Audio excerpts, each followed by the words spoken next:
오늘 이 영상 나가면 특히 파장이 클 것 같은데요.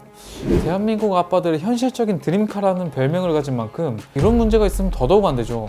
무엇보다 가족이 타는 차인데 대한민국 남자들의 드림카라고 한다면 뭐가 있을까요? 롤스로이스, 벤틀리, 포르쉐, 람보르니 같은 슈퍼카들은 물론 벤츠, BMW, 아우디, 미니, 테슬라, 캐딜락 등 거의 모든 브랜드들의 차들이 거론될 텐데요. 상상은 공짜니까요. 물론 현대기아차 중 드림카가 있으신 분도 계시겠죠. 그분들을 비하하는 게 아니라 현실적인 드림카라고 생각하시는 분들도 계시니까요.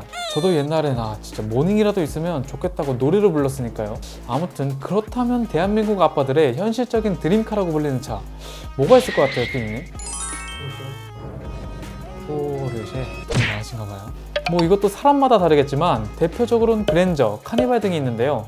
이 중에서도 현대기아차 중 패밀리카로 가장 인기를 끄는 차는 단연 카니발이라고 할 수 있죠. 미니밴다운 넓은 실내 공간, 큰 몸집에도 아쉽지 않은 동력 성능, 이 두 가지를 동시에 갖춘 카니발은 수많은 한국 아빠들의 워너비 패밀리카로 꼽히는데요. 그런데 이렇게 아빠들이 가족만을 생각하며 타협해서 구입한 차량이 문제가 발생한다면 어떨까요? 심지어 내 가족이 타고 있는 상황에 차에서 불이라도 난다고 하면요? 오늘 영상에는 이런 결함 문제는 나와는 거리가 먼 얘기들이다. 내 주변에서는 구경도 못하고 인터넷에서만 볼 수 있는 결함이다라고 생각하고 차를 샀다가 결함의 주인공이 된 차주의 이야기도 나오니 눈여겨봐 주시고요. 자, 그럼 오늘의 인사이트 시작해보겠습니다.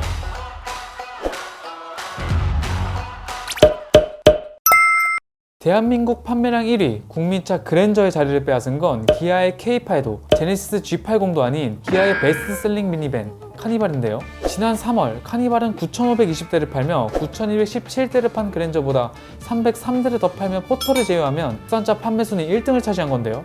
미니밴 최강자인 카니발을 꺾고자 현대차는 4월에 기존 스타렉스의 풀체인지 모델 스타리아를 출시했지만 대부분의 소비자들은 그래도 미니밴은 카니발이 최고지라는 반응을 보이고 있죠. 실제로 스타리아는 사전 계약에서만 11,000대 이상의 성과를 보이며 국내 승합차 시장에 지각 변동을 예고했지만 4월 중순에 출시됐다는 점과 반도체 수급 문제로 인한 생산 물량 저조로 인해 4월에 판매된 대수는 고작 158대에 불과했는데요. 전작인 그랜드 스타렉스의 판매량 1,200대와 합쳐도 1,358대밖에 안 되는 판매량이었죠.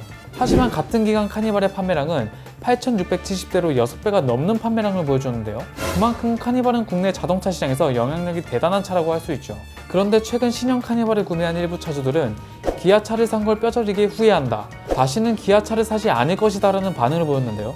작년 8월 출시된 4세대 신형 카니발은 판매 시작과 동시에 불티나게 팔렸지만 수많은 문제도 동시에 발생했죠. 초기 생산분에는 단차 및 도장 불량과 같은 사소한 문제들이 여러 카니발에서 발생하는 것은 물론 리콜까지 가야 하는 심각한 문제들마저 연이어 발생한 건데요. 카니발 동호회에 가보면 결함과 관련된 게시글을 쉽게 확인할 수가 있었죠. 동호회에 올라온 게시글 중 카니발 하이리무진 가솔린 2개월간의 결함이란 제목의 게시글이 눈에 띄었는데요. 해당 게시글을 작성한 차주는 카니발 하이리무진을 출고한 지 2달간 겪은 결함만 8가지에 달했다고 전했습니다.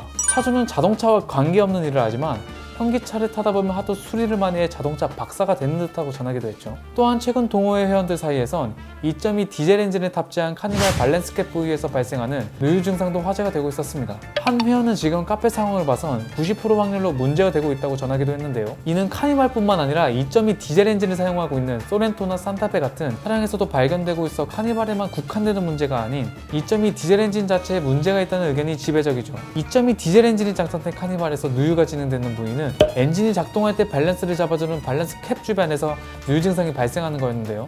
밸런스 캡이 위치한 곳은 총 5곳으로 이 중 3곳은 엔진을 내려야만 누유 증상을 확인할 수 있기에 해당 문제가 있는 차주들은 탄지 얼마도 되지 않은 신차의 엔진을 내려야만 하는 상황이죠. 동호회에서 해당 문제의 피해 사례가 속출하자 기아 측에서도 이를 확인하고 답변을 내놨는데요. 기아 측은 우선 차량 출고 시 밸런스 캡 부분에 원활한 결합을 위해 윤활제를 도포하여 작업을 하기 때문에 모든 차량에 유연료가 있는 현상은 오일 누유가 아닌 정상이다라며 밸런스 캡에 맺혀 있는 건 오일이 아닌 윤활제라고 일축했는데요. 다만 밸런스 캡이 간혹 불량인 경우도 있을 수 있으므로 해당 부위에 뚝뚝 떨어지는 정도의 증상이 있으면 바로 오토큐나 사업소 등을 이용해 방문하여 점검을 받아라라며 단순 밸런스 캡 불량 정도로만 문제를 인식했죠. 하지만 차를 직접 확인해본 대다수의 동호회 회원들 차량에는 며칠 정도의 오일이 발견되는 상태이기에 단순히 이걸 윤활제라고 보기엔 어려운 상황인데요.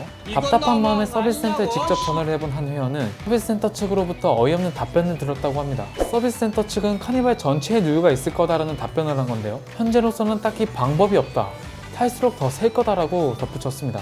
또한 서비스 센터 직원은 오히려 불똥 떨어져야 움직인다라며 본사를 깎아내리기도 했다는데요. 같은 누유 문제를 겪는 다른 한 차주는 한 자동차 커뮤니티에 카니발이라는 쓰레기를 돈 주고 샀습니다라는 제목의 게시글을 올리기도 했습니다. 작성자는 4월 26일에 출고해서 570km밖에 안 탄 차의 밸런스 캡을 확인해보니 5천에서 1만 km 탄 차보다 누유가 심하다고 전했는데요. 이에 작성자는 짜증도 나고 후회도 되지만 번호판 달았으니 호갱된 건 기정사실이고 기아 측에 수리를 요청해도 수리가 불가능하다고 해 차를 부술지 고민 중이라고 글을 마무리했죠. 이처럼 현재 대다수의 카니발 차주들이 누유 증상을 겪고 있는데 카니발에는 더 큰 문제가 있었습니다.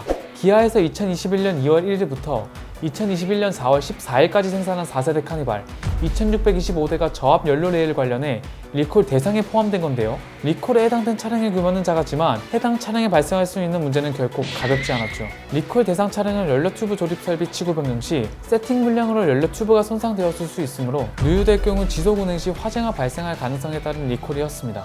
이는 최근 미국 도로교통안전국이 실시한 신형 카니발 2744대를 대상으로 한 리콜 문제와도 같은 내용이었는데요. 외신은 연료 레일 튜브 문제 차량은 엔진 근처에서 연료가 누출되는 문제인 만큼 화재 가능성이 크기 때문에 해당 형식 차량 모두가 리콜될 예정이라고 밝혔습니다. 작년 기아가 밝힌 카니발의 월별 생산량은 월 9,000대가량으로 리콜 대상에 포함된 기간을 보면 약 2만여 대에 가까운 차량의 리콜 대상에 해당하여야 하지만 실제로 리콜 대상에 포함된 대수는 생산 물량의 10% 정도에 불과한 건데요. 물론 해당 기간이 반도체 수급 문제로 인해 생산 물량 감산에 들어갔을 시기라고 해도 리콜 대상에 포함된 차량 대수는 터무니없이 적은 수치라는 거죠. 그런데 더욱 논란이 되는 점은 이마저도 리콜 대상에 해당하는 생산 기간 내 생산된 차를 출고받은 한 차주는 리콜 대상 확인차 오토큐에 전화해봤지만 해당 차량은 리콜 대상에 해당하지 않는다는 답변을 받은 거였는데요. 오토큐 측은 해당 차량이 리콜 대상에 포함되는 생산 기간에 생산은 되었으나 이미 조치가 돼서 출고된 차량이라는 답변을 내놓았고 기아 고객센터 또한 같은 답변을 내놓았다고 합니다. 이에 기아 측은 해당 생산 내에 있더라도 리콜 대상인 저압 연료 호스 생산일을 확인하는 보트 번호까지 맞아야 리콜 대상 차량이라고 전했는데요. 이 때문에 리콜 홈페이지에서는 리콜 대상으로 판정된 차주들이 기아 측에 물어보면 해당 리콜 대상 차량이 아니라는 답변을 듣는 경우가 많다며 뭐가 맞는 거냐며 불만을 토로하고 있는 상황입니다. 신형 카니발을 개발할 당시 정의선 회장이 부회장으로 있던 시절이었는데요. 당시 정 회장은 직원들에게 혼다 오디세이를 잡으라는 특명을 내렸기도 했죠. 국내 시장뿐만 아니라 해외 시장에서도 좋은 활약을 펼칠 수 있게 철저하게 준비하라는 지시였던 건데요. 그만큼 품질 문제가 발생하지 않도록 방침을 세우는 나온 신형 카니발은 작년에도 출시된 지 2달 만에 같은 문제로 4,978대가 리콜되기도 했죠. 하지만 이때도 기아가 자체적으로 먼저 문제를 파악하고 리콜 조치를 취한 것이 아닌 카니발 동호회에서 먼저 문제가 제기됐다는 점인데요. 만약 동호회에서도 문제를 제기하지 않았다면 어쩌면 내 가족이 타고 있는 상황에서 화재가 발생했을 수도 있겠죠. 이번 카니발이라는 쓰레기차를 샀습니다. 라는 제목으로 글을 작성한 차주에게 네티즌들은 안타까운 마음을 전하기보단 맨날 사놓고 징징 알면서 현기차 산 거잖아요. 그렇게 살 때 확인도 안 하고 사나라는 반응을 보이는 데는 다 이유가 있지 않을까요? 지금 이 시국이 끊임없이 이어지는 이유로 나는 괜찮다는 아니란 생각을 지닌 것과 어째 비슷한 모습이라고 볼 수도 있겠죠. 오늘 영상은 여기까지입니다. 오토포스트 인사이트였습니다. 도로를 달리던 승용차였습니다. 때마다 유족은 급발진을 주장했습니다.